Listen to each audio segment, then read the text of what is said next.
பர்திமேயு சுவிசேஷ ஊழியங்கள் வழங்கும் நற்செய்தி நேரம்.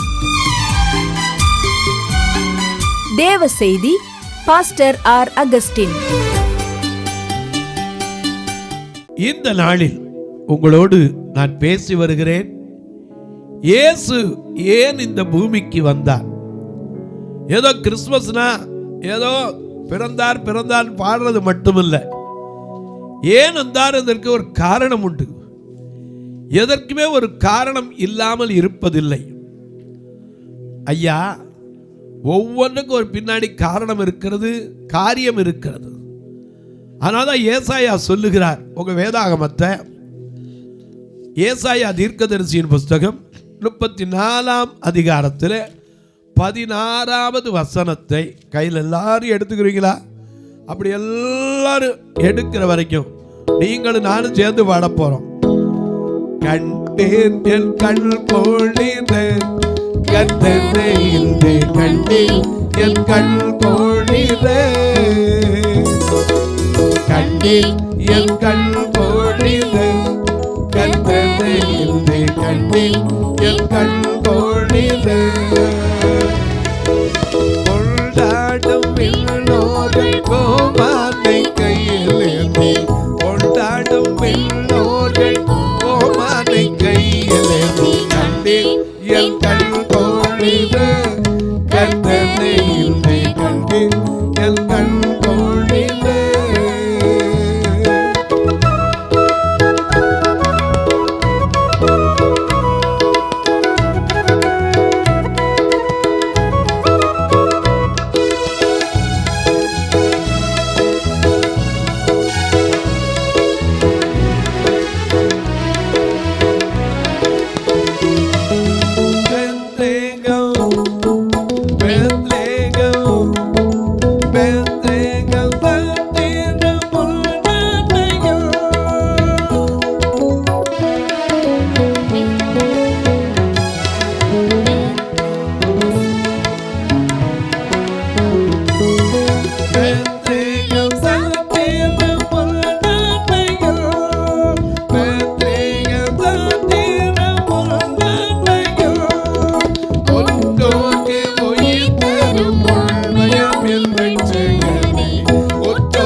கொண்டாடும் விண்ணோர்கள் கோமானை கையில் ஏந்தி கொண்டாடும் விண்ணோர்கள் கோமானை கையில் ஏந்தி கண்டேன் என் கண் பொழித கர்த்தரை இன்று கண்டேன் என் கண் பொழித.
கண்டேன்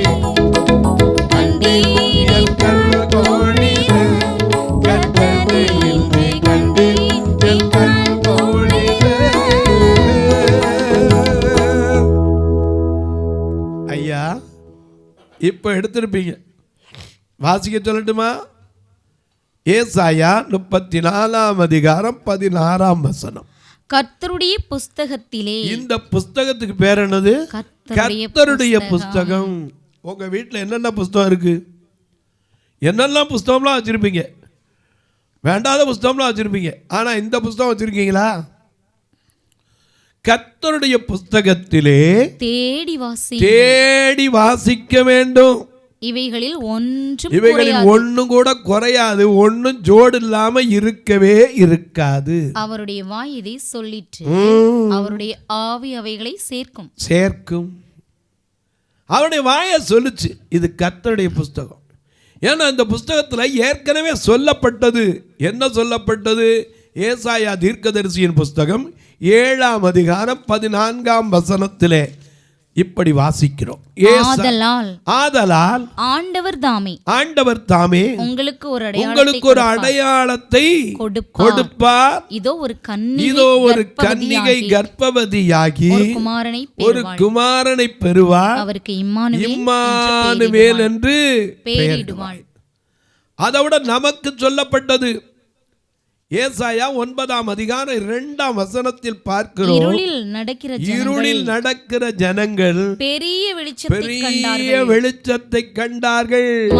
அதனால தானே பாருங்க, அதிகாலையில் பாதனை தேடி செல்வோனாம் யாவது கூடி அந்த மாடனையும் குடிநாடி தேவபாலனை பணித்திடவாடி அதிகாலையில் பாதனை தேடி மாறி மாறி மாறி செல்வோம்.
இப்படி பாடிக்கிட்டு போனாங்க.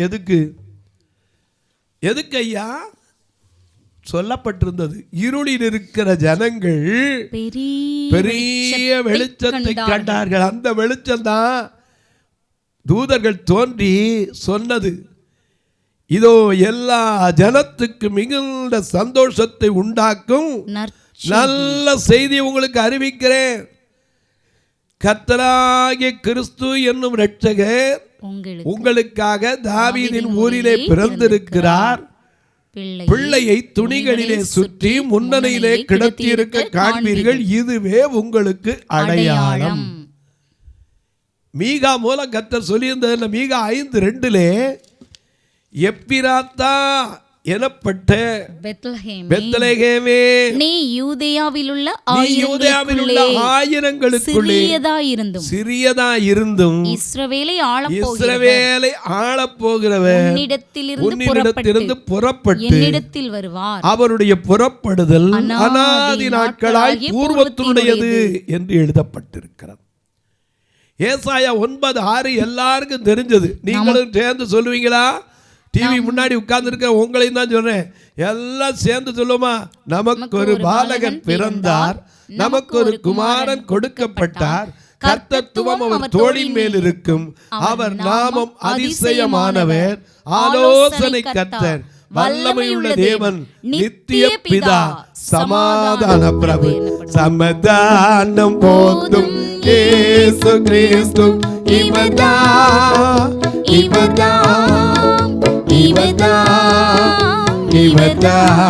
சமாதானம் போதும் இயேசு கிறிஸ்து இவர்தான்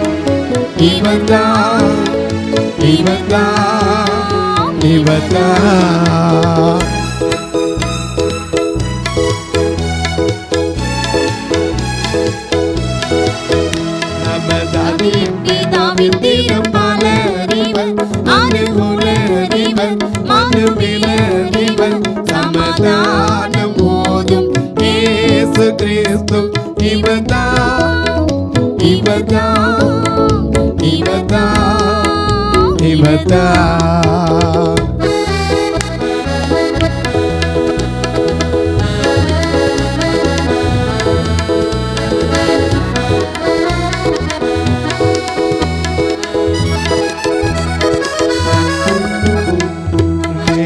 கிருபை ஒன்று சேரிவர் மறுவராயரிவர் நாமராயரிவர் சமாதானம் போதும் இயேசு கிறிஸ்து இவர்தான்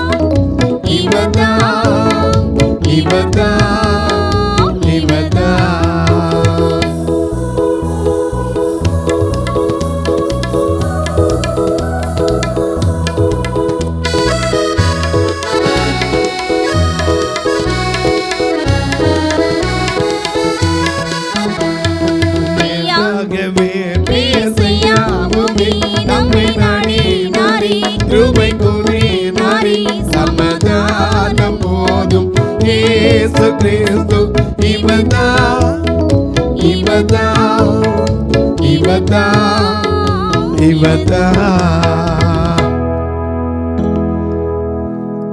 என்னுடைய சமாதானத்தை உங்களுக்கு வைத்து போகிறேன். சமாதான பிரபு. எனக்கு அன்பானவர்களே, தீர்க்கதரிசி சொன்னபடி நடந்தது. அன்னைக்கு எழுதி வச்சுட்டு போயிட்டார். இதோ ஒரு கன்னிகை கர்ப்பவதியாகி ஒரு குமாரனை பெறுவாள். மத்தேயு சுவிசேஷத்தில் வாசிக்கிறோம் 1ஆம் அதிகாரம் 18-19 இயேசு கிறிஸ்துவின் ஜனனத்தின் விவரமாவது அவருடைய பிறப்பினுடைய விவரத்தை இங்க எழுதியிருக்கு. அவருடைய தாயாகிய மரியாள் யோசேப்புக்கு நியமிக்கப்பட்டிருக்கையில் அவர்கள் கூடி வரும் முன்னே அவள் பரிசுத்த ஆவியினாலே கர்ப்பவதியானாள் என்று காணப்பட்டது.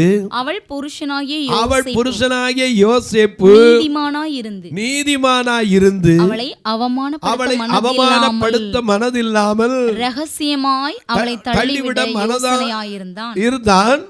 அவன் இப்படி சிந்தித்துக் கொண்டிருக்கையிலே கர்த்தருடைய தூதன் சொப்பனத்தில் அவனுக்கு காணப்பட்டு, அங்கே மேய்ப்பர்களுக்கு ராத்திரியில போனார், இங்க யோசேப்புக்கு சொப்பனத்தில் காணப்பட்டு, தாவீதின் குமாரனாகிய யோசேப்பே, உன் மனைவியாகிய மரியாளை சேர்த்துக் கொள்ள ஐயப்படாதே, அவளிடத்தில் உற்பத்தியாயிருக்கிறது பரிசுத்த ஆவியினால் உருவானது.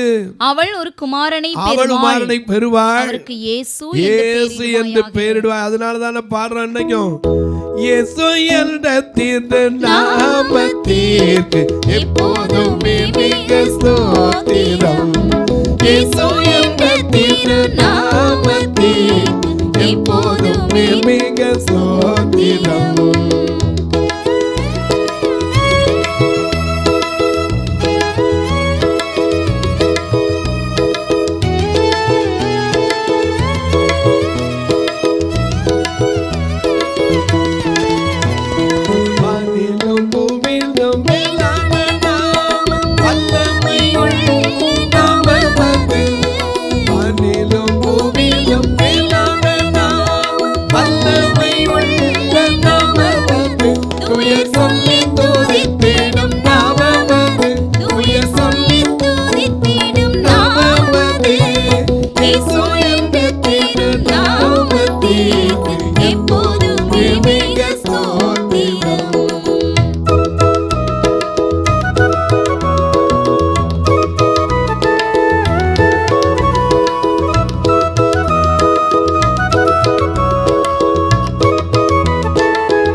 எப்போதுமே மிக ஸ்தோத்திரம்.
இயேசுன்னு பேரிட்டு அந்த நாமத்தை சொல்லித்தான், என் நாமத்தினாலே பிசாசுகளை துரத்துவீங்க, நவமான பாஷைகளை பேசுவீங்க, சர்ப்பங்களை எடுப்பீங்க, தேள்களை மிதிப்பீங்க சொன்னது மட்டுமல்ல, என் நாமத்தினாலே எதை கேட்டாலும் அதை நான் தருவேன்.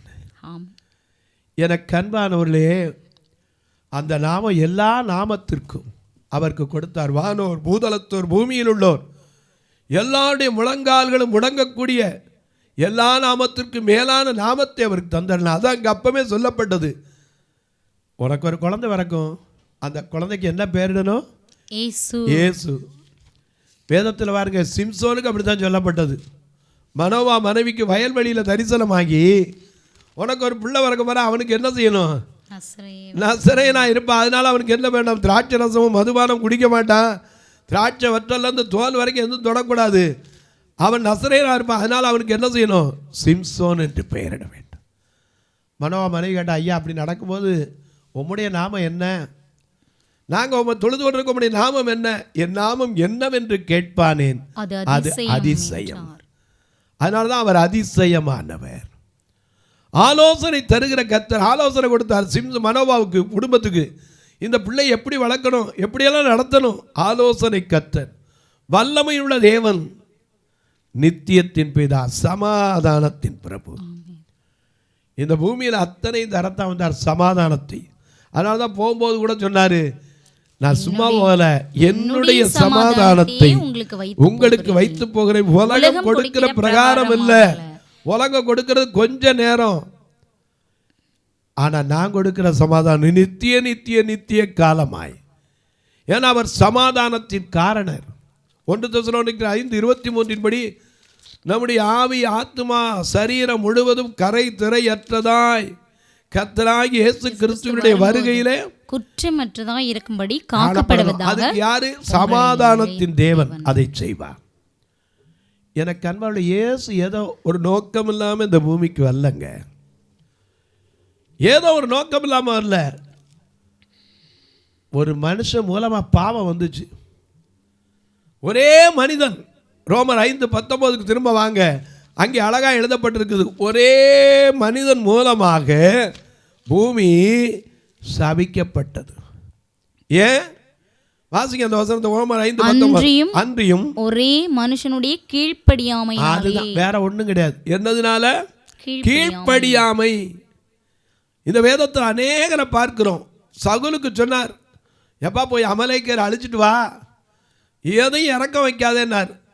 அவன் விட்டுட்டு வந்தான். அப்பதான் அவனுக்கு சொன்னார் 1 சாமுவேல் 15:22 பலியை பார்க்கிலும் கீழ்ப்படிதலும் ஆட்டுக்கிடாக்களின் நிலத்தை பார்க்கிலும் செவி கொடுத்தலும் உத்தமம் அல்லவா. கீழ்ப்படி, கடைசி மட்டும் கீழ்ப்படிந்தவரானான். அப்படி கீழ்ப்படிந்ததுனால தான் நம்முடைய பாவத்தை சுமந்து தீர்க்க அவரால் முடிஞ்சது. ஒரே மனுஷன் செஞ்ச தப்புங்க. அந்த ஆதாம அழகா தோட்டத்தில் வச்சார். ஒரு வார்த்தை கீழ்ப்படிஞ்சிருப்பான்னா இன்னைக்கு இந்த பூமியில் மரணம்ங்கிற ஒரு இருளை என்ன செஞ்சிருக்காது, வந்திருக்காது. புசிக்கும் நாளிலே சாகவே சாவா இருந்தார். இன்னொரு சத்தம் வந்துச்சு, இதை புசிக்கும் நாளிலே கண்கள் திறக்கப்படும். அந்த சத்தம் எந்த சத்தங்கிறத அடுத்த செய்தியில் சொல்கிறேன். தொலைக்காட்சியை பார்க்கிற என் அன்பு மக்களே, இந்த நிகழ்ச்சியை நாள்தோறும் பார்க்குறீங்க. சிலெல்லாம் காலையில் எந்திரிச்சோட பார்க்குறீங்க. பார்த்துட்டு சொல்கிறீங்க, நான் டெய்லி இந்த நிகழ்ச்சியை பார்க்குறையா, ஆண்டவருக்கு ஸ்தோத்திரம். ஒரு காலத்தில் கண்ணு தெரியாமல் போனால் சிலர் மூஞ்சியை திருப்பி வீட்டுக்குள்ளே போயிடுவான். ஐயா போய் முதல்ல இவங்களை பார்த்தோன்னா காரியம் விளங்குபாம்மா. இப்போ அப்படி இல்லை. ஆண்டவர் அந்த விதத்திலும் கூட ஆசீர்வாதம் மாற்றம் கொண்டு வந்திருக்கார். இன்றைக்கி காலையில் எழுந்திரிச்சோடனே எத்தனையோ பேர் உட்கார்ந்து கேட்கறதுக்கு இந்த உலகத்தில் கண்ணு இல்லாமல் வச்சார ஏன்னு எனக்கு அப்போ விளங்கலை. இவன் இப்படி இருப்பது என் நாம மகிமைக்குன்னு இயேசு சொன்னதை படித்து பார்த்த பிறகு தான் விளங்குச்சு எதுக்காக இப்படி உண்டாக்கினார். எதையுமே ஒரு நோக்கம் இல்லாமல் செய்கிறவர் கிடையாதுங்க. நீங்கள் அந்த நிகழ்ச்சியை பார்க்குறீங்களே, ஒரு வார்த்தை தினந்தோறும் அது வரணும். அதற்கான தேவைகள் சந்திக்கப்படணும். ஒருவேளை நீங்கள் கேட்கலாம், பிரதர் இந்த ஊழியம் என்ன ஊழியம்னு எங்களுக்கு ரொம்ப தூரத்தில் இருக்கும், தினம் டிவியில் வருது, என்ன ஊழியம் பிரதர்? 2 கண்ணும் தெரியாமல் தாய் தப்பன் கைவிட்டாலும் சொந்தக்காரன் கைவிட்டாலும் அவங்களையும் தங்க வச்சு அவங்களுக்கு சத்தியத்தை சொல்லி நித்தியத்துக்கு கொண்டு போகிறது, அதுதான் இந்த ஊழியம். ஒருவனும் அழிந்து போகாமல் எங்கே போய் சேரணும்? அவன் நித்தியத்துக்கு போய் சேரணும். அதுக்கு தான் மதுரையில் ஒரு ஆராதனை, இங்கே ஒரு ஆராதனை நடக்குது. வருஷத்துக்கு 2 பேரும் கண்ணு தெரியாமல் இருப்பாங்க. ஒரு திருமணம் நடக்கும். இதுவரைக்கும் 22 திருமணங்கள் செய்திருக்கோம். இப்போ மக்கள்கிட்ட பாவம் அதிகமாக நான் சொல்கிறது ஏன்னா பாரத்தை வைக்கிறது இல்லை. ஒரு கண்ணு தெரியாத குடும்பம் திருமணம் பண்ணணுன்னா ரொம்ப வேண்டாம். நீங்கள் நினைக்கிற மாதிரி ஐயோ 5 லட்சமா 10 லட்சமா இல்லை, எனக்கு 1 லட்ச ரூபா இருந்தால் போதும். ஏன் தெரியுமா? வர்றவங்க எல்லோரும் சாப்பாடு, பொண்ணு வீட்டுக்கு சமையல் பாத்திரம், அவங்களுக்கு வேண்டிய காரியம்.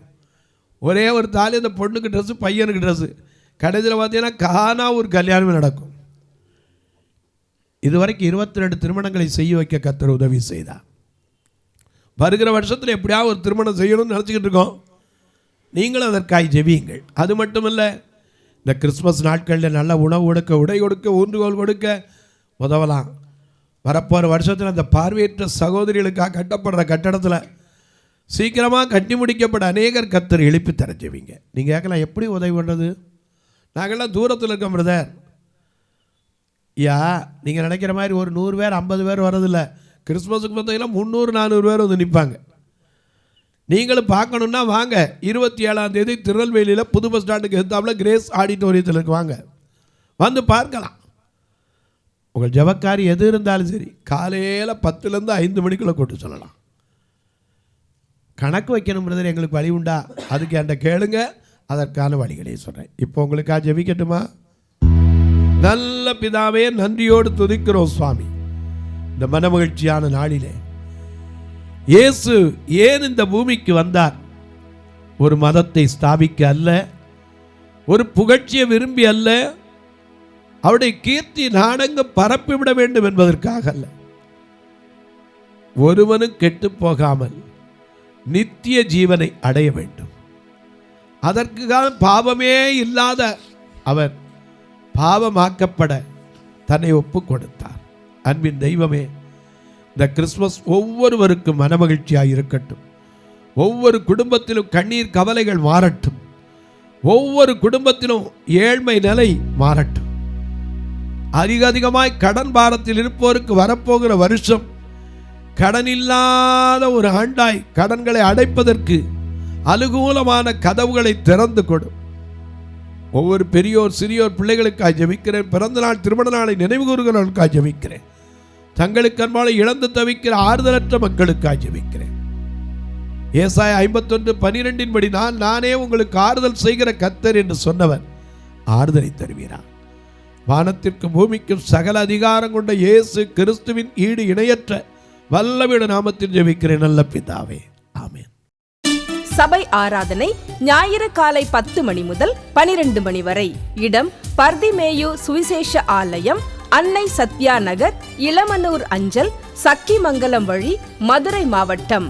பின்கோட் 625201 மற்றும் பர்திமேயு சுவிசேஷ ஜெப வீடு, flat number 107, Eden garden, Muthur, Tirunelveli. Pincode 627011.